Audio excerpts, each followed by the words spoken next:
Hi, my name is Mike Juarez, and I'm with the group. We're still continuing the project in the interview on the oral history for Camp Naco. Your involvement with the fire department. Yeah. What type of risk does the camp in its current condition pose to the fire department and the community? Right now, we are at a very, I'll probably say it's a really high risk right now for having a fire down there. Really high risk. The winds are kicking up. The kids are gonna be on summer break. And everything's really dry. I mean, and then besides the fire risk, then we got the monsoons coming up. And sometimes it'll be dry. A few years ago, it was kind of dry. But sometimes we've got really bad monsoons down here. So the faster this thing gets off its feet, the better we are.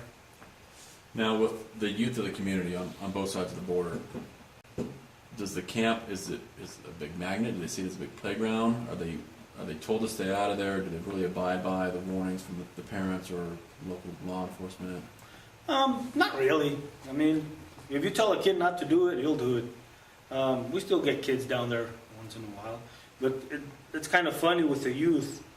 One of the main things that was grabbing their attention regarding the camp, it's the baseball field they had there. They had a baseball field. And from the aerial pictures we've taken, the pictures we got, in the area for where Camp Naco sits, just on the left side on Pretty Lane, on the corner of Pretty Lane and Cepeda, you can still see the baseball diamond on there. And some of the kids, he says, well, why don't they fix the baseball field instead of the camp? And that's the other thing. Another thing that brought, like my son plays baseball, and all my kids play baseball, and my nephews. They were really surprised that, I guess, Debbie, she brought a picture of Camp Naco's, I guess, one of their first baseball teams, and they were all black. They were all buffalo soldiers. And all the kids were surprised. He says, man, we had colored people down here, Dad. He says, yeah, we sure did. And that's what that grabs them, that there was a baseball field there. So would you like to see the baseball field restored? I'd love to see that baseball field restored. Actually, from what I heard from my mom's brother, my Uncle David, they would play in that field back in the 60s, maybe early 70s. So it wasn't too long ago they were still playing baseball there. It's up for sale right now. It's a private property. But that would be nice. You mentioned earlier you work in construction. Mm-hmm. So with a restored camp and from the construction field, do you feel that this could boost the housing market? Maybe start seeing more houses being built?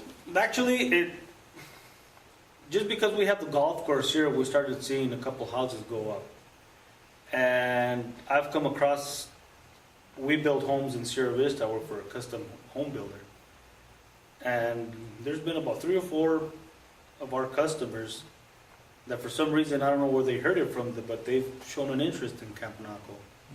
So, and actually one of our customers, we built a house right behind Camp Naco a couple of years ago. So I think it'll pull in more people from all over the place. I mean, Sierra Vista does and some of the other places. And now Sierra Vista is getting so overcrowded that people are starting to, fan out, go different places. We mentioned a little bit earlier about the Mexican side and some other attitudes and views on the restoration of the project. Most of it seems to be that neither here nor there, they're really indifferent on it.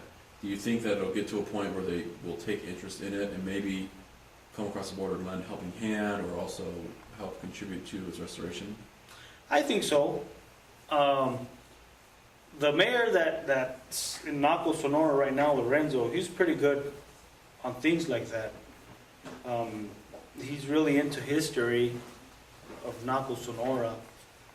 And I think so. Hopefully we'll get another mayor like him down there because I think this is his last year. But I think they will.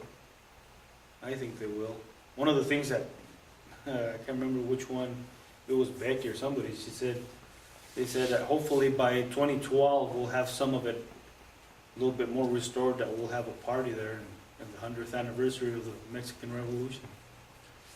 That was drive the border patrol crazy. You know what? It would. Now, do you know anything about the border patrol, their attitudes towards the camp, or its possible restoration, how they feel it might be in the future? Right now, actually, I think they're pretty happy we're getting that fence up. And they're really happy we got it cleaned up. We did a couple of controlled burns there. So I think it's gonna be somewhat, I guess, a little lift from their shoulders, all the burdens, because, I mean, that place was torn up big time. With the UDAs hiding there and, you know, all the traffic going in and out. So I think they'll probably help out quite a bit.